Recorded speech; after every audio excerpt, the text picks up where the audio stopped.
Hi, I'm Jack Canfield. Welcome to another segment of Talking About Success. I'm here with Judy Hicks, who is a author and a poet and somebody who is dedicating her life to helping people have a closer relationship with God.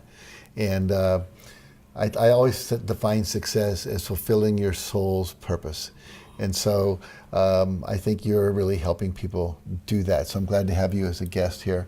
I want you to talk about you writing a book called Saying Yes to Love. Mm-hmm. And I love that title. I want you to talk about what that book's about and why you came to write it. Okay.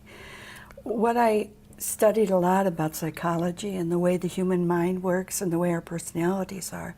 And after a while, I discovered clearly that the way our minds think and our personalities are about us. They're not about God.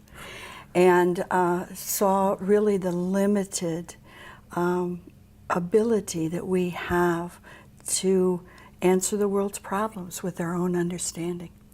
So I knew about God, but I didn't know him personally. I'd heard a lot about what relationship means and that kind of thing. Mm-hmm.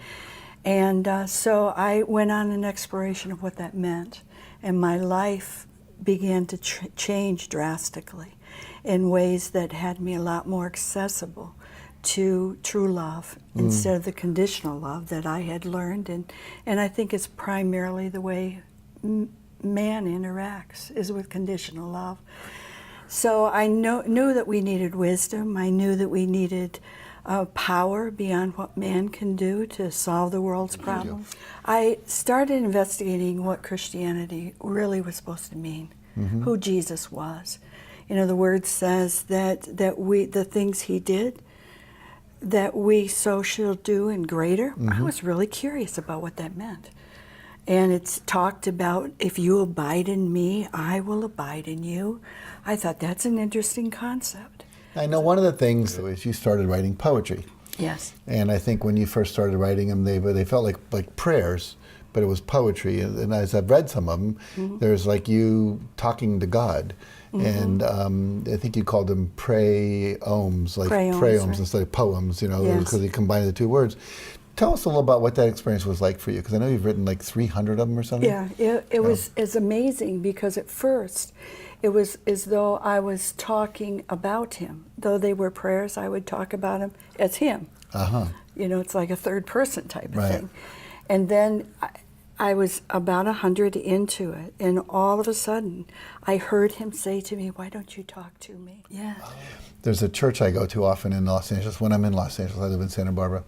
And the minister always says, we're not interested in talking about God. We're not interested in talking theology and dogma. We're interested in having a direct relationship with God. Absolutely. And I didn't know what that meant, Jack, until... Yeah, but I think that's a transformation up in level of consciousness and relationship when you do that. Absolutely. Because what we're looking at now is, what does it mean to be in his presence? Not knowing about him, but actually being able to discern that he's present.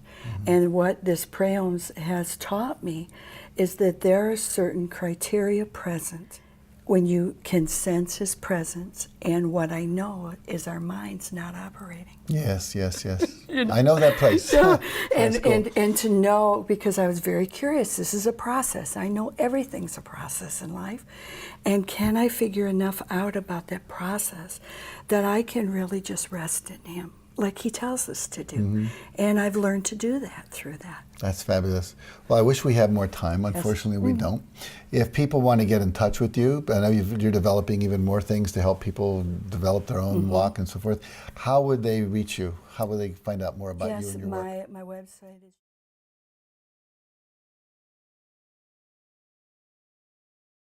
Okay, very good. Well, thank you so much for being here. Thank you so much. This is delightful. I feel more present myself right now. So just being with you, awesome. So it's working.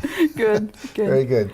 So check out Judy's website and get a hold of her book when it comes out. And I can't wait. I can't either. It's a very exciting time. You get back home and write. I would do that. We all want it. All right. Thanks for joining us for this. And until next time, please go out and make your dreams come true. Until next time, take care.